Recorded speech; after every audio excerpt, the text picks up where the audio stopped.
Yo, what's good?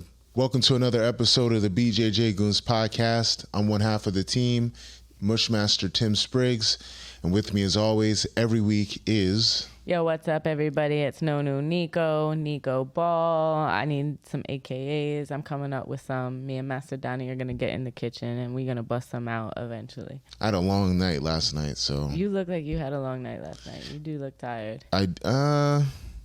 I'm a little tired, but I can handle it. Yeah. If you're watching us now, you can see that we each have like an array of cups. We're in the studio for a few episodes, so it's important to stay hydrated. I don't know where you guys are listening from, but we're in the East Coast, and the weather here been wild. It's gone from like rainy to like 70 degrees. It's like 70 degrees here 78 today. the other day. Yeah, it kind of makes it seem like you see Tim's wearing a t-shirt, I'm wearing a sweatsuit. Like the weather's just weird. It's like let's get pneumonia type weather. The weather in Maryland is very bipolar, and you could have a snowstorm, a torrential downpour, a beautiful hot summer day, and then just a fall weather, all in a span about like 8 to 10 hours in Maryland. So I have a light jacket, I have a heavy jacket, I have pants, I have shorts, I have slides, I have sneakers, I have boots, all on my person at one time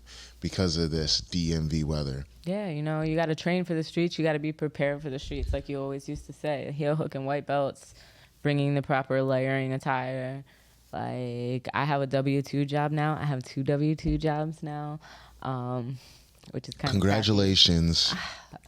Congratulations. It is what it is. I don't see it as like something to be congratulatory. It's more like, damn, it was nice not having a W-2. But either way, I bike to one job, which is kind of the nice thing about living in the city. Like, parking is hella stressful. I don't have a car, so I don't have to stress over parking. Like, I wish I could stress over parking. But, biking to work, it's like the easiest way. Because if I had to unpark my car from where I live, like Tim knows, like I live in not a nice neighborhood in the city to park.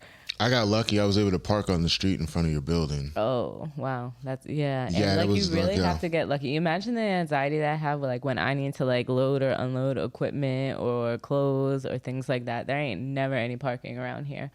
So, like, I bike to one job, but I'm only going to be able to do that. That's only sustainable to, like, maybe the end of November, who knows? But like once it gets too cold or the snow starts coming, I'm gonna have to figure out another way to I'm gonna have to buy a car is what I'm gonna have to do. Because to take the bus, I'd have to walk longer than it would take me to bike to work to get to the bus. It would be like really convoluted. It's only like 10 minutes away, but the bus takes like 30 minutes. Well, I don't know how to transition, but before we started the show, we were looking at an Instagram post from Ffion Davies. No, that's a crappy transition. Let me stop him. So today on this episode, we're going to go to my female problems, to some actual jiu-jitsu female problems. We are bringing it back. We're going to talk about the play of women in jiu-jitsu. Tim was hipping me to this post about Ffion Davies, and now go. Like, we're talking about the play of women in jiu-jitsu today a little bit. Ffion had a nice picture with her and another female competitor embraced walking off the mat.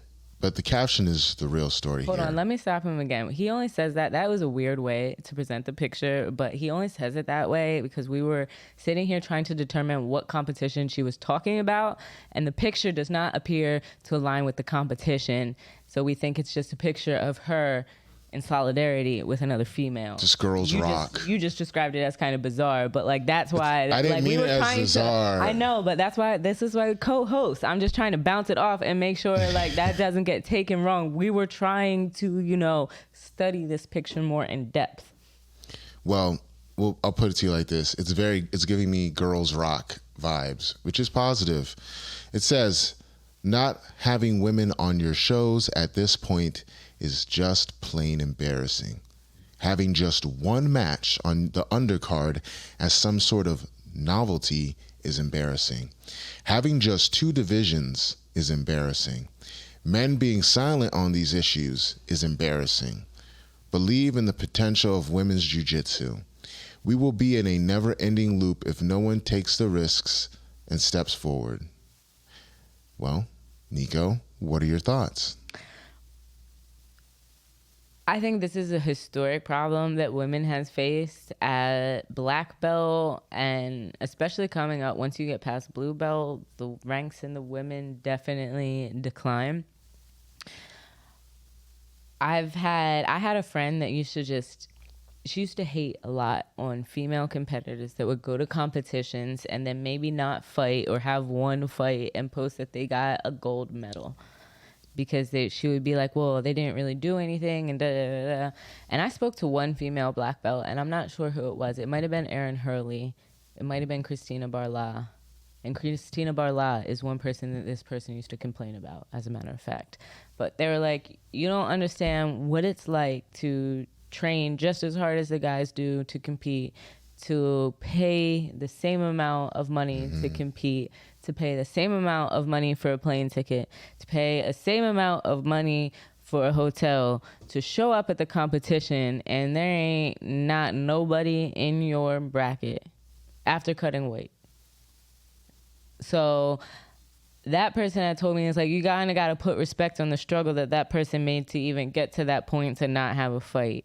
Like, so women not having enough fights or the brackets being too thin is definitely a huge issue, a huge issue that we've been fighting for years. I think another issue that Ffion brought up was representation. That's a big problem. And it's not for lack of high-level women's competitors. It is pretty embarrassing that you have so many great women in the division at black belt, or just any belt, and they only get one match on an undercard. And the crazy part is about this post, she was just making a blanket statement, but you could apply that to a lot of different shows that have been put on. The two division comment is in direct relation to ADCC, and I think they need more. I think they need more divisions. Even they can make 4 divisions for the women. If there's that many, is it a money issue? I don't know what the issue is because I'm not a promoter. I mean, there's a lot of things to go behind the scenes. I think when you talk about representation, as I just saw the post right before we started filming because I was looking at the wrong Instagram again. So just the fact that it was hard to find that this was like an issue, like I couldn't find her actual Instagram for a while. Apparently she's got a new one. Like the fact that nobody is actually promoting, actually speaking on these issues. It's one thing to not have the divisions, like, because even in the UFC, they don't have the same amount of women's divisions as, for example, Invicta. So somebody that fights as low as like 105, like you're never getting into the UFC. You really got to fight up. And that's been a problem for like over 10 years. So if going into jiu-jitsu, I think it's even harder because it's not as much of a spectator sport, and you have people in the comments that are just kind of being like, oh, I'm not even going to respond to your cries for attention. And it's like, that's not cries for attention. Like the fact that, more people aren't talking about it. And even Tim and I have done it. We've gone through like men's divisions at something when we were talking about like style and BJJ. And then we didn't have time for the women. And we said we'd do it the next episode and we never did it. So it's like we've even fallen short on that kind of stuff. So when she talks about representation, like people need to be less butthurt and like realize like, that is an issue. Like we do not talk about women's sport as much. Like not even in the WNBA. If it's a problem in the WNBA and that's the NBA and the WNBA, then it's definitely going to be a problem in jiu-jitsu. So like at least stay the hell out of her comment section. Like that's disrespectful. Who is in charge of the representation? I know we have a platform. Like sometimes we fall short, like you said. Sometimes we put light on it. It's like Yara versus Gabby Pisania. But it's hard because when I'm looking for footage or when I'm looking for any kind of media on that, the onus is kind of on the competitors or the fans because the media outlets aren't really going to do that for whatever reason. I think they're trying to appease stockholders or they're trying to make money off of clicks. And I think that's a big issue in all sports and all media. There's a complete lack of journalism. and people that record everything that happens in the sport. A lot of this is for money. Do you know what I mean? Like, this is for profit. This is a for-profit business. We all need to eat. Like, cause I think I do favela jiu-jitsu, and then I know BJJ Korea, and BJJ Korea is actually here right now in the U.S. And then there's Victor Freitas Comunica that I've talked about, who has been posting really amazing thing on event results. When we were talking about Gordon Ryan last, it was because of a post that he made, but that was in Portuguese. So there's a lot of amazing female competitors that I know, like Julia Alves, but she's in Brazil. She doesn't speak any English. Like, she fights with GF Team, and she's been going around doing Abu Dhabi tour. She was just in Abu Dhabi competing, but it's not necessarily on Flow Grappling, because Flow Grappling's got the contract with IBJJF. I was looking up Ffion Davies. Ffion just fought Victoria Vieira. Victoria Vieira is a friend of Julia Alves. She's from Soul Fighter in Rio. Again, doesn't speak English, but is traveling internationally, competing at AJP Tour, and all of these other competitions, not as heavy in the U.S. You got to imagine, like, again, who's another one? Amal. I love Amal. I don't even know her last name. Amal Easton? No, it's Amal Ahmad. She's from Belgium. Oh, okay. So, like, for example, One World, her coach is her stepfather, and her stepfather couldn't get a visa into the U.S., so she refused to come to Worlds without her coach. So you got to think, like, the female competitors that we know and we focus on are also only the ones that are, like, in mainstream English media. So there's a whole bunch of another ones. Even in Portugal, when I think of... it's not Yara, but she's in Portugal. She's from, like, Guinea. She has African descent. She's good. And she competes a lot. She coaches. She is good. She had a knee injury, but we don't really hear about her because, like, she's not represented in English-speaking media. You know, so that's also a thing. So it's definitely, there's a lot of amazing women, but media historically doesn't really portray women enough. I don't think there's enough grappling fans. I don't think that there's enough fans that are really into the sport to really force, at this moment, to force the major media outlets to put a light on the women's division. You would have to convince someone that has the platform, a platform big enough or enough influence to force the hand of the powers that be to really give them their shine. And as much as we would like to see that, I don't know if we have enough numbers to convince them. And, you know, I understand where Ffion's coming from, but it's kind of hard to get people on your side with this type of stuff. Like, every sport, it's hard to get women that light. And it takes a handful of very special characters, I would say, in women's sports to get people to get eyes on it. A good example would be in MMA, would be Ronda Rousey.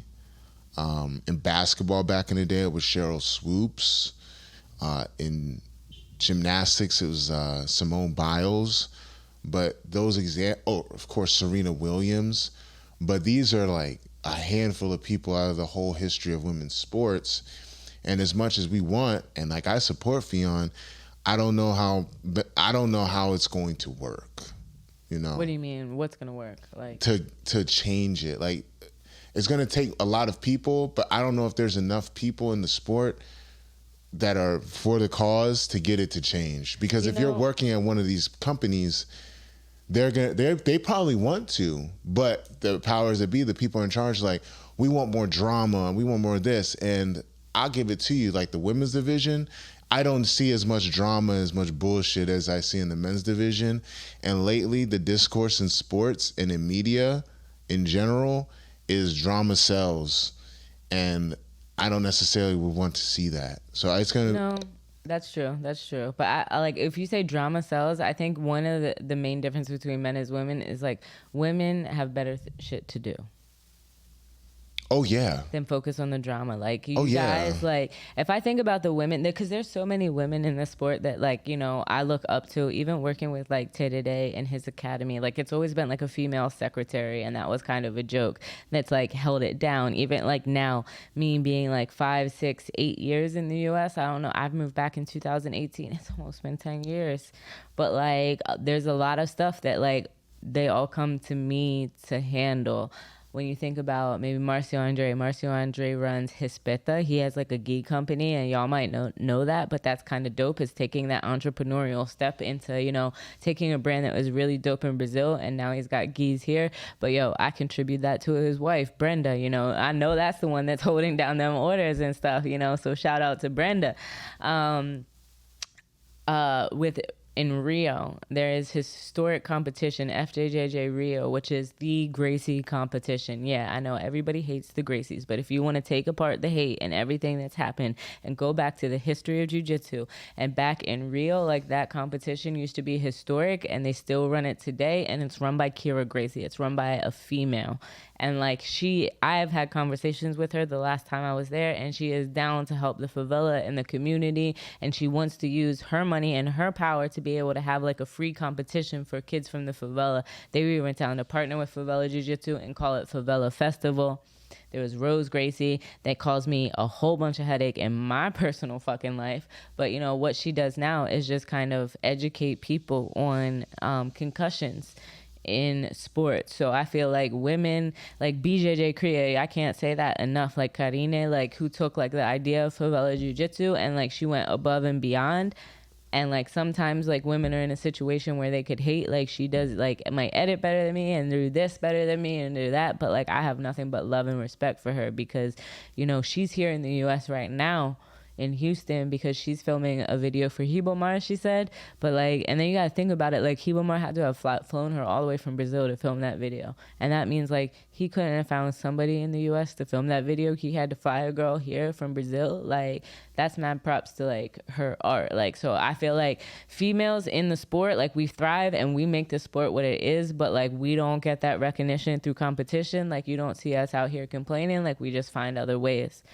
And then one more way to just drive that home is like people like Camila Hockey and a few other people I've known that have had kids and been at competition. Oh, it was Jill from 301, the local that I wanted to mention. They had kids and they back up in them competitions. They breastfeeding on the sideline and they still competing. So like, when people like Fee say that we don't get a lot of reputation, like, we don't, but it's like a big fuck you. We still find other ways around it to thrive, while men out here complaining because like they ain't getting paid. But like, women making moves. So I just want to shout out to the women doing that. Shout out to the ladies. Shout out to the ladies. Is there anything else you want to talk about, Nico? It depends. What can you see the time on that joint, or do we have to actually like lean forward and look at it? I have to lean forward because okay. We are only 18 minutes in. Okay, yeah. Then let's keep going on with the women. So I was posting. I don't know if you saw, because like, you know, Tim's. We've all, like, both of us have been going through fucking hell in these like this last month or whatever. So I've been like holding it down on the Instagram, on the BJJ Goon. Shout out to everybody that's been commenting. I love the community. For some reason, the one video of me quoting Master Donnie gets likes every single fucking day, y'all. Like, I'm going viral with Master Donnie's voice. Now I know, like, I just need to like, you know, spout out Master Donnie's wisdom and like my body, and then like I'm gonna go viral. But last thing that I saw is like Sarge, former TLI teammate, someone that I don't know personally. Tim does.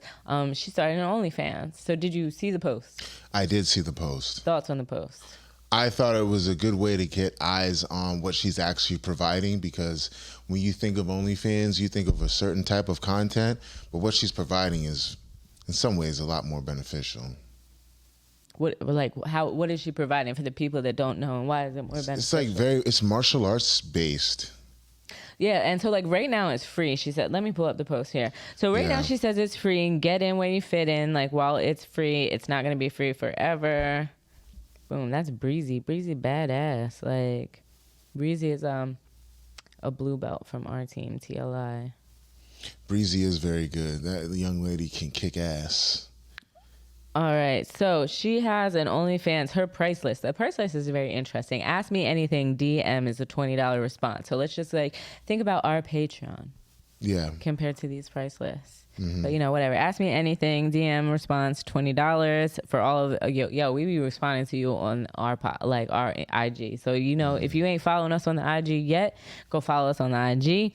Personalized video response is $80. Just videos of me flexing is $100. And that, I'm just gonna make my little comment. She said, like, I don't know. I would like actually like to reach out to Sarge and like see if we could get opinion. But like again, like I made this post independently, not knowing how she feels about TLI or Tim and hers relationship. But Oh yeah, that's interesting. I never even thought about it like that. I definitely did. But I was like, fuck it. I'm gonna do it because like there was no disrespect. There was no disrespect in it, so I just posted it. And then signed UFC trading cards is $200, and official UFC walkout jacket is $2,000. So again, I'm gonna say like my belief is that Sarge is not going sexual in this in any way, shape, or form. And then just a comment as like a business person, videos of me flexing is the one thing that might lead people to say that like she's going into like, even in the comments somebody said about selling bodies on OnlyFans. But again, like that would be the only questionable vocabulary. But again, I feel like she's trying to go onto OnlyFans and make it just straight fight, kind of like we do on Patreon, but on OnlyFans. That's what I get. Somebody said they were selling their body. Let me read the comment. No, not necessarily her. Again, it wasn't a hate. I wasn't trying to throw shade. I was trying to get people's perception on somebody doing something not porn on OnlyFans. I think it's pretty dope. So one person said, haters gonna hate. OnlyFans creators made $2.4 billion last year. If there was a market, let them get their money. Conversely, if we are going to start selling our bodies, we shouldn't be upset when our bodies become objectified.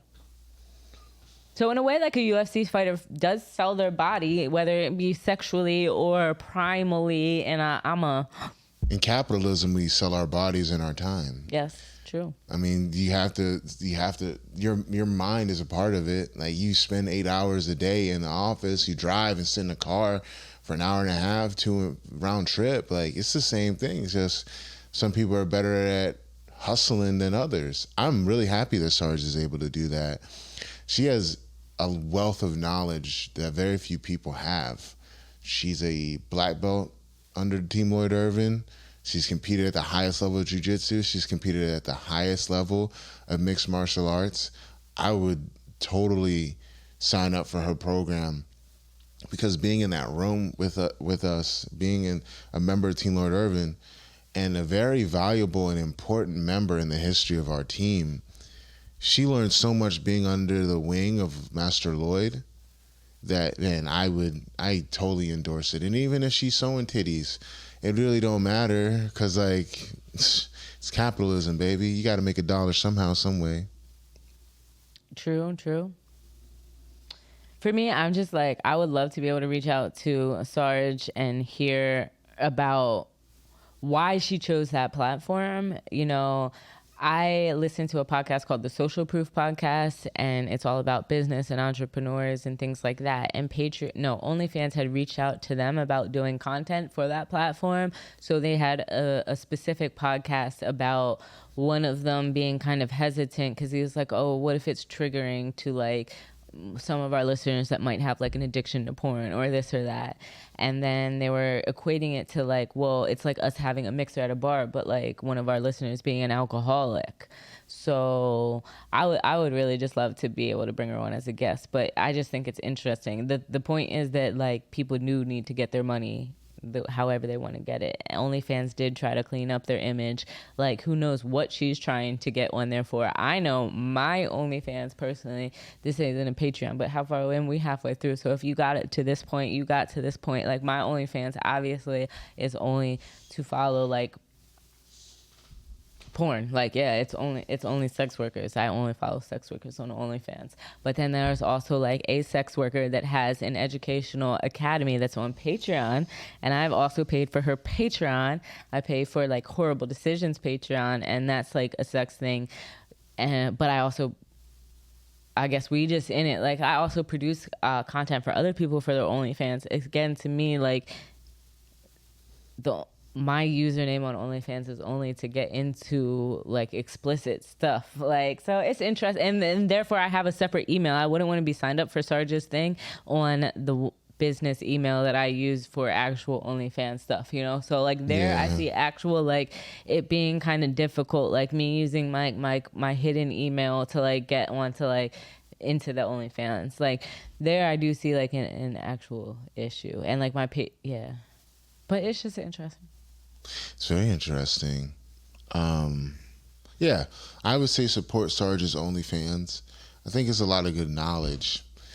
Another thing I would like to say about women doing martial arts, I think the stakes are different for women as far as entering the sport. I think that dictates kind of their attitude, I feel.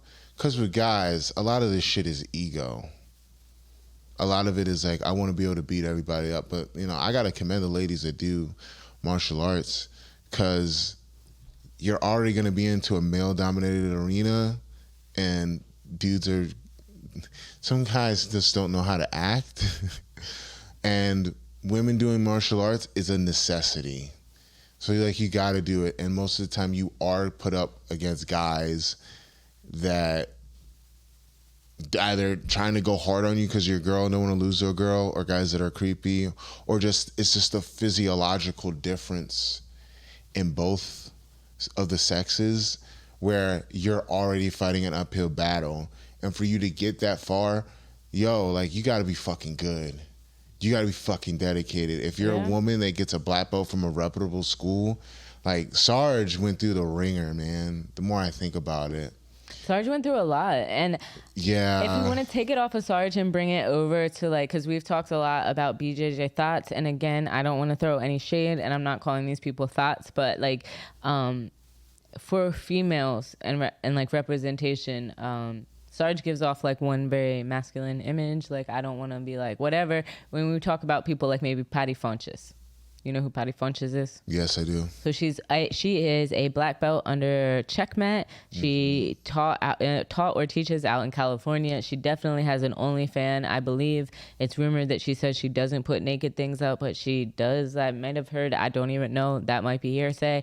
But I know that she has like, you know, fake boobs, and she often has like long nails. And I've wondered, and not throwing any shade, I'm just saying like there's a wide variety of people, and we all need a jiu-jitsu instructor or somebody to teach us self-defense. Like, I've often sat there and wondered, like, bitch, how the hell do you teach if you have these long ass nails? And like, if you have an OnlyFans on your Instagram, how are you teaching kids class? Like, I'm really curious as to how you do that. And again, not to throw shade, but it's like, you know, men do it all the time. Like, there are people like jiu-jitsu black belts, men that are just known for partying, for getting fucked up, for drinking a lot, for doing whatever. So like, you know, but people still do it. But like, as a female, to see somebody like Patty, and it's like, I really just don't understand like how you could teach and compete. Like, she's fought in like Fight to Win, she has titles. How the hell do you do that with acrylic nails? Like, how do you ever have the time to get nails and train? Like, that is like a real big question for me. And then again, if you do have an OnlyFans, as somebody that's just curious as a producer, how do you do that and you're still an instructor and you still teach kids? Like, these are very interesting topics, and I would definitely love to speak more on that. I mean, Kim Kardashian's a superstar, and she had a sex tape. Kim Kardashian is not in jiu-jitsu, and nor does she give private lessons. I don't know if Patty gives private lessons to kids, but I do know that she's like a female instructor. She was an instructor at like Checkmat. So the big question that I have with the acrylic nails is like, how do you wipe your ass efficiently?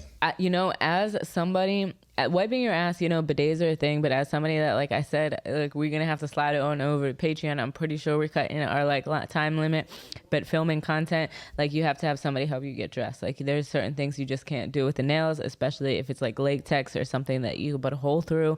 Those little fishnetty stocking like joints, like, you cannot get them on by yourselves with those nails. Rolling joints is super hard with the nails. Like, there's a lot of things that you just need extra help. All valid points.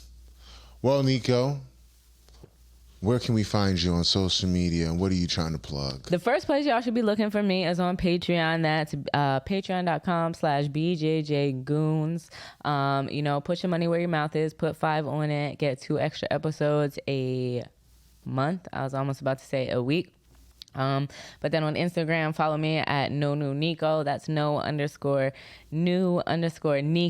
NICO. And make sure to sign up at PortugueseForBJJ.com to get your daily dose of Portuguese for Jiu-Jitsu. You can find me at Tim Spriggs BJJ on Instagram or Facebook. You can also find me on Twitter at MushmasterWins. You can catch both of us on our Patreon at patreon.com/BJJGoons. We have bonus episodes. We have town halls. I break down techniques by request right now. So if you request it, I'll break down a technique or somebody that you want to be able to beat. And of course, I provide my online coaching services at timspriggsbjj.com. Oh, Sarge just reposted our joint, so maybe we can have her on here. Congratulations. See, full circle. You see, that's why we're the best BJJ podcast in history.